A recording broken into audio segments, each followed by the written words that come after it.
Hello everyone, it's Loretta, and you are about to watch a video showing you how to make this adorable bookmark gift holder. This holds 3 bookmarks and it's in its own little folder, hence the name. And so I will show you instructions and give you all the measurements. You will see this as a finished project.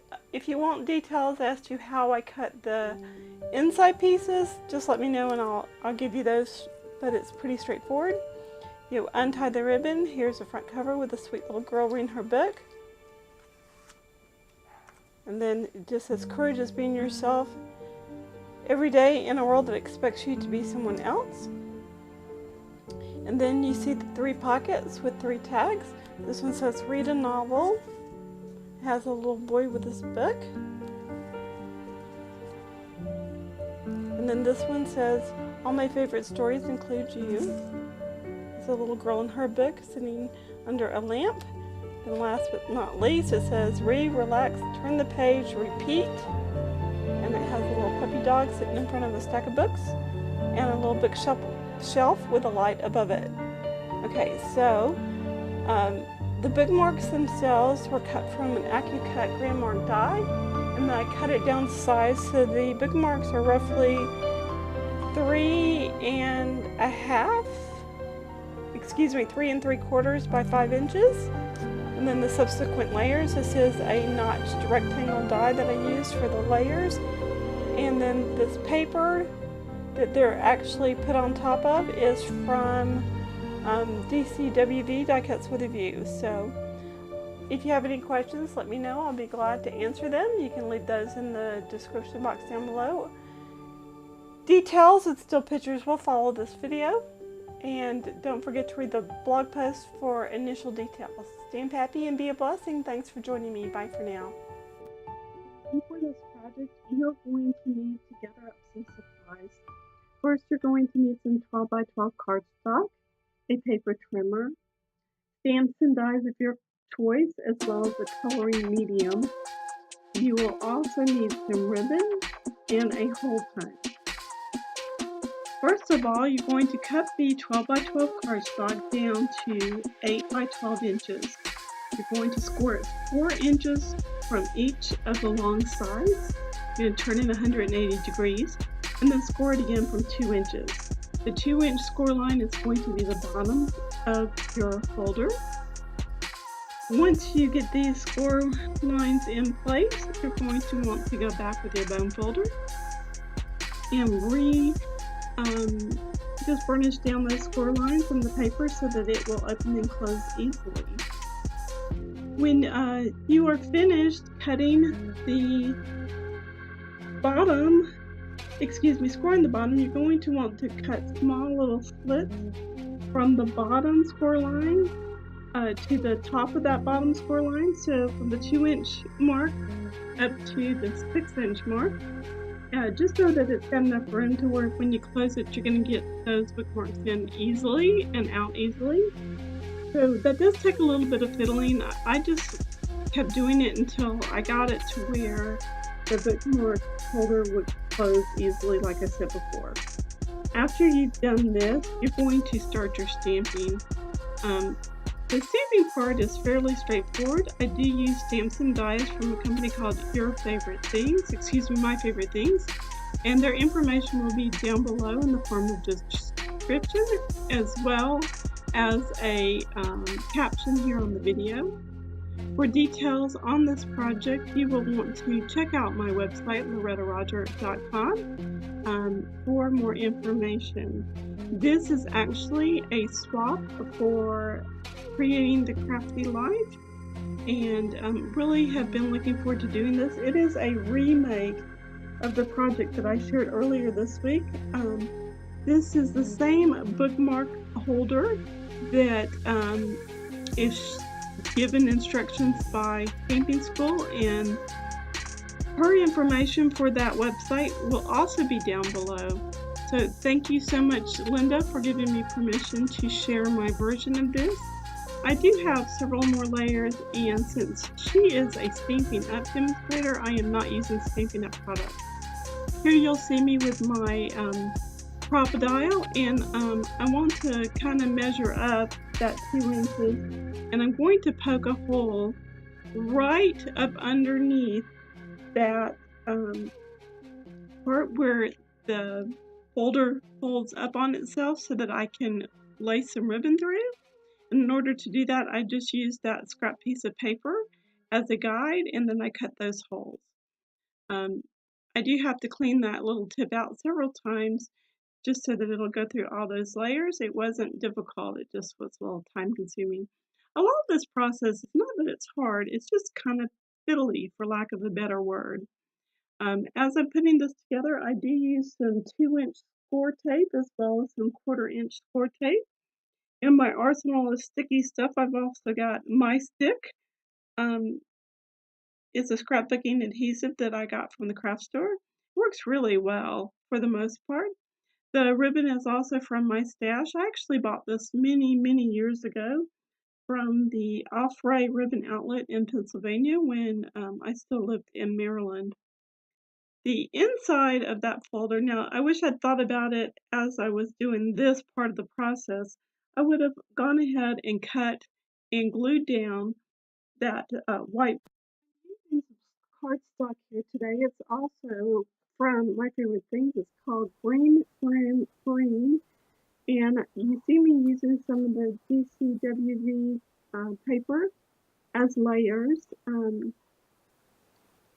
I really like the way this turned out, but I kind of wish that I had just used some traditional, maybe stitched rectangles or scalloped rectangles for the layering process, just because I think it would have added a little bit more interest. But overall, like I said before, I loved this project. Anytime I had any glue to ooze out from underneath, I just took a damp baby wipe and cleaned that up. The first thing I'm going to do is stamp the image for the front of this folio, and so I first stamped it on a post-it note, and then I cleaned the ink off of my mini Misty here. I will try and remember to leave the information for a Misty down below as to where you can purchase it. I only actually need half of a mask. I don't need the whole thing. So when I had stamped her down, I cut out that mask so that I only had the left-hand side and not the right.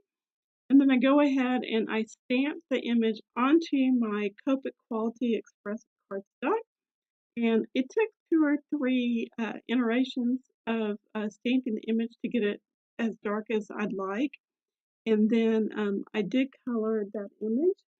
After I have her all seated, I'm going to place that mask on top, and then I'm going to stamp the lamp down so the lamp is going to appear as if it is down back behind her, and you can barely see the foot of that lamp back behind her chair.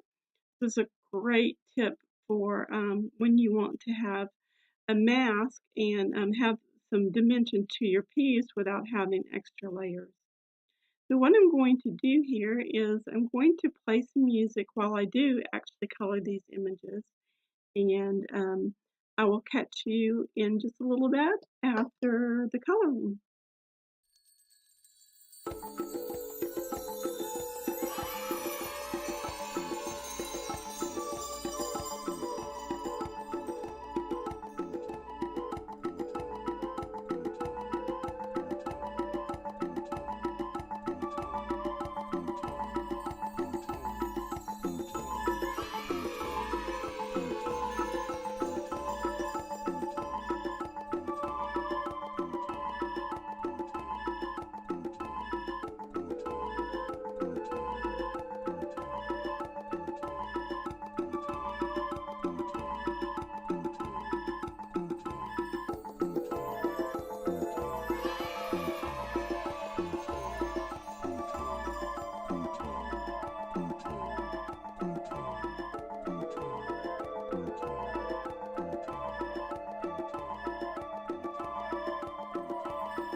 I hope you guys have enjoyed this video. If you have, please share it on your social media.